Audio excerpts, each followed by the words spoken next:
Russia responding to speculation that its air defense system shot down an Azerbaijan Airlines flight. The crash killed 38 people on Christmas Day.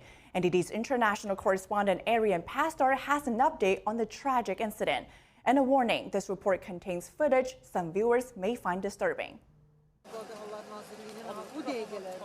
Survivors of a deadly plane crash arrived back home in Azerbaijan on Thursday night.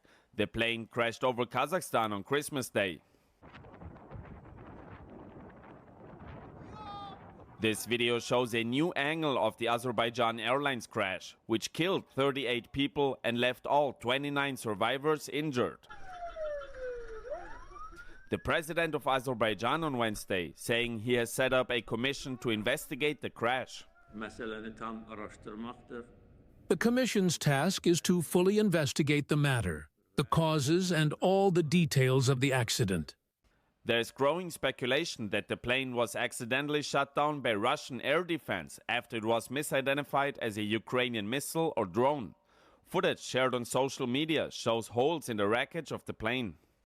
The Kremlin commented on Thursday, saying people should wait for the investigation to finish. It would be incorrect to make any kind of hypothesis. So we cannot do it, and nobody should do it. We must await the end of this investigation. And the reason for the crash isn't the only question that remains open. This animation shows the path the plane took. After suffering some kind of issue over Russia, the pilot didn't try to land in Russian territory. Instead, he crossed the Caspian Sea all the way to Kazakhstan, where the plane crashed. Russian state media reported that the plane was rerouted due to heavy fog. The final investigation may provide more answers. Arian Pastor, NTD News. More from Russia. The Kremlin says it wants President-elect Trump to take initiative to improve relations between Russia and the U.S. The statement comes after Trump said he would negotiate a deal to put an end to the Russia-Ukraine war. Relations between Moscow and the West have hit the lowest point since the Cuban Missile Crisis in the 60s. Russia's defense minister said today that Moscow is not interested in a ceasefire with Kyiv. Instead, the Kremlin says it's seeking a deal for lasting peace in the region. Meanwhile, Russia's Federal Security Service said it had foiled multiple assassination attempts against the country's high-ranking officers and their families. They accused Ukrainian intel services of using bombs disguised as power banks or document folders. The allegation comes after the chief of Russia's nuclear protection troops was killed last week. And in the U.S., President Biden denounced Russia's latest attack on Ukraine, calling it outrageous. In a statement, Biden emphasized that the U.S. has already sent weapons to Ukraine and that more is on the way. Most of the costs surrounding presidential inaugurations are covered by privately raised funds. In addition to the swearing-in ceremony, there are traditionally a parade and a ball, among other events. So far for the upcoming Trump inauguration, the biggest donors have been tech companies. NTD's Jason Blair reports. With about 3 weeks to go, donors from the tech world have been the biggest so far for President-elect Donald Trump's inauguration events. Big names like Amazon and Meta will each be giving at least $1 million. Amazon will also be streaming the event on Prime, which represents an in-kind donation worth another $1 million. And OpenAI CEO Sam Altman also announced a $1 million pledge. And catching up to the tech firms are big names from the auto industry. Toyota of North America, Ford, and GM all recently pledged $1 million each. Every 4 years, each president sets up a presidential inauguration committee, which manages the private funding for the January 20th event. Most of the privately raised funds are used for the ceremonial aspects, including a parade, the swearing-in ceremony, inaugural balls, and other celebratory events. Taxpayer funds mainly cover security and parts of the public infrastructure.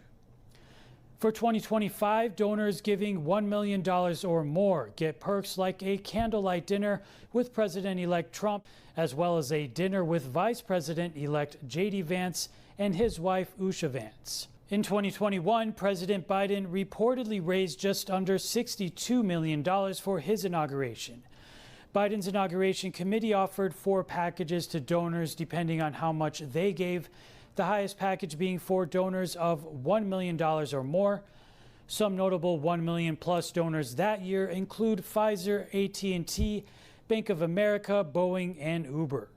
Reporting in Washington, D.C., Jason Blair, NTD News. The battle over how to fund the government through the end of the fiscal year is not over. Democrats and Republicans are divided, and not everyone in the GOP is supporting President-elect Trump's policy priorities.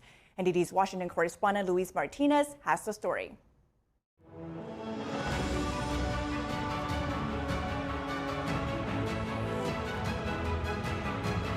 House Democrats are wary of the 119th Congress and any future budget negotiations with Republicans after Speaker of the House Mike Johnson reneged on the bipartisan bill he drafted with Democrats. You know what Donald Trump and Speaker Johnson and the Republicans across our government are doing is demonstrating that the incoming chaos Congress and this administration is going to be of, by, and for the billionaires and corporations. Others are concerned about the influence the executive branch will have over the legislative branch in the 119th Congress. Elon Musk torpedoed it.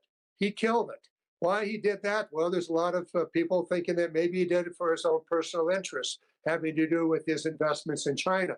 Nevertheless, Trump then jumped on it, and we saw that the Republicans in the House of Representatives continued once again to be unable to govern. Despite having all Democrats vote in favor of the American Relief Act, the bill that extended government funding until March of 2025 and averted a government shutdown last week, 34 Republicans voted against it. In my eyes, there's no doubt that there's a sickness in D.C. and that sickness isn't going to be cured with these big, long, pork-filled bills. I think CRs are terrible. They do nothing but kick the can down the road. Let's fast forward to March. Do you think we're going to be any closer to coming up with a spending deal then than we are now? I don't think so. And 38 Republicans voted against the reduced CR bill that included President-elect Donald Trump's request to suspend the debt ceiling. Everybody comes home and they go to their Reagan Day dinners and MAGA dinners and they throw the red meat out. I'm sure the Democrats go to their Truman Day dinners and do the same. And then they come back down there and then they cuss the opposition and then they wink at them and then they pass more spending. House Freedom Caucus Chairman Andy Harris said last week he is undecided on whether to support the re-election of Speaker Johnson, and Congressman Tom Massey has already said he will not do so. Others in the Republican conference are calling for unity. I think it's very, very important that Speaker Johnson and incoming Majority Leader Thune have a steady plan together to work with the incoming Trump administration, because with narrow majorities, we've got to work together, and that's critical, and I think this last week demonstrated that. On January 3rd, lawmakers will be sworn in, and the 119th Congress will vote to elect its new speaker for the next 2 years. Reporting from Washington, D.C., Luis Eduardo Martinez, NTD News.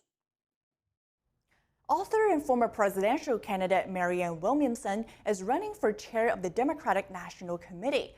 In a statement announcing her candidacy, Williamson said the Democratic Party needs to transform. She ran for president in both 2020 and 2024, but did not gain widespread support.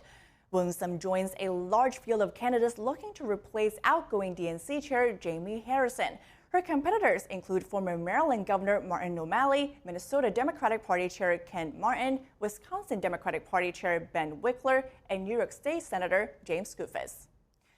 And looking overseas, how is the CCP weaponizing a UN resolution to isolate Taiwan? And what would the consequences be for America and its allies? We're happy to have on Carla Jones, Senior Director with the American Legislative Exchange Council, to discuss what the U.S. can do to counter Beijing's influence.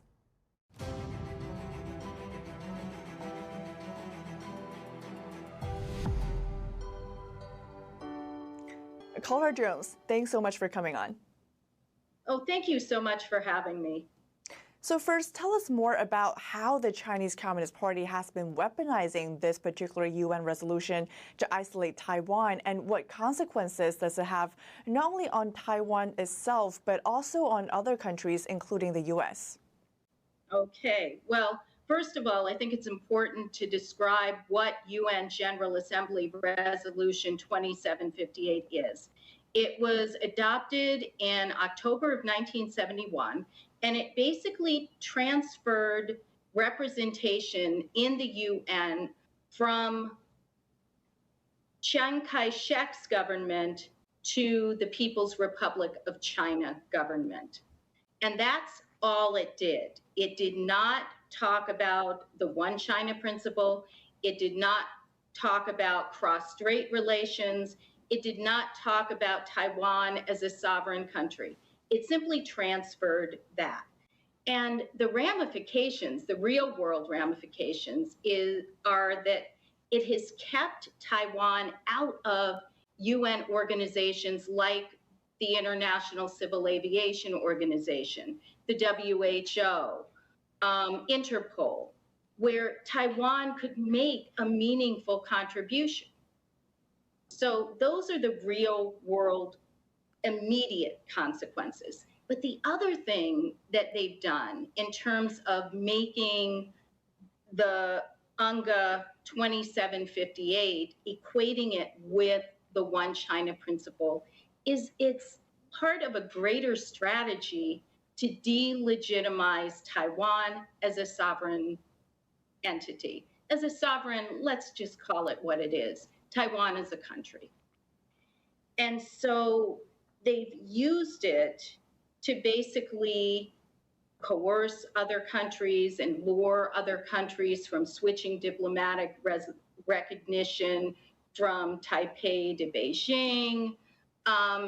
It figures into how the IOC has dealt with Taiwan, most recently at the Paris Olympics, where Taiwanese gold medalists weren't allowed to hear their own national anthem. And it's just part of a greater strategy to delegitimize Taiwan as a government. And once you delegitimize a country, it's a lot easier for that country to be subsumed by a larger country. Like, it's kind of like, I hate to liken things to the Holocaust, but it's what happened to the Jews in advance of the Holocaust, where they were delegitimized as a people.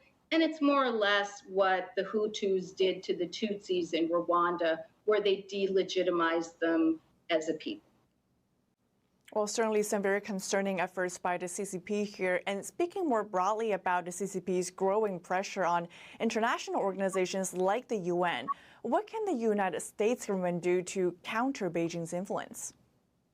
Well, the first thing we need to do is adopt a resolution. Other countries have. We did have Senate resolution, I think it was 687, but it died in committee.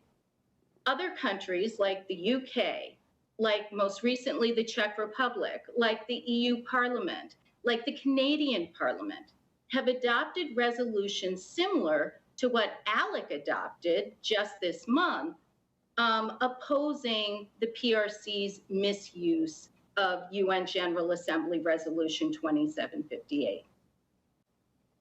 And we know that according to Reuters, Trump's transition team is preparing for the U.S. to withdraw from the World Health Organization on the first day of his second term. So on the same topic here, how might this decision potentially impact China, and could it allow the CCP's influence to potentially fill the void?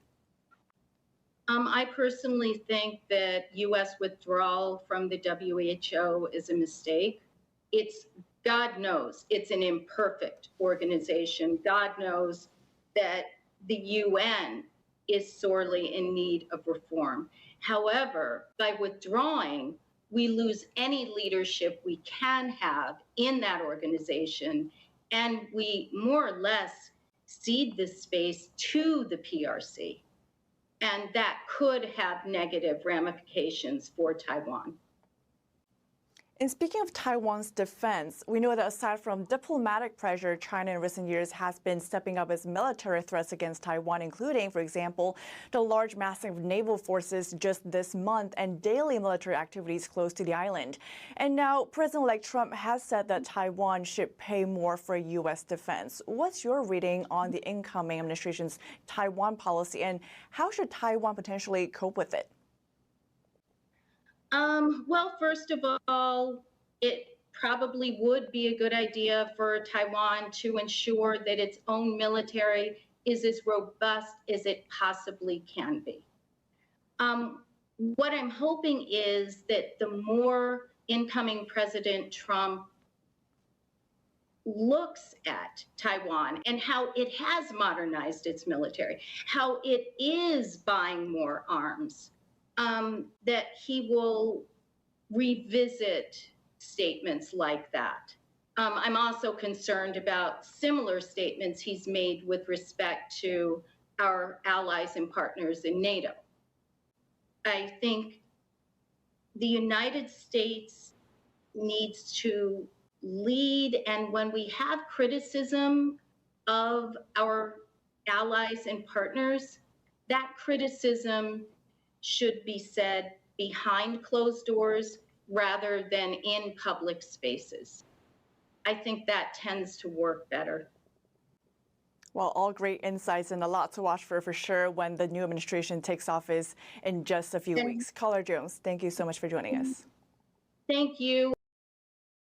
Thank you for watching the Capitol Report. If you want to see our full broadcast, check us out at epochtv.com.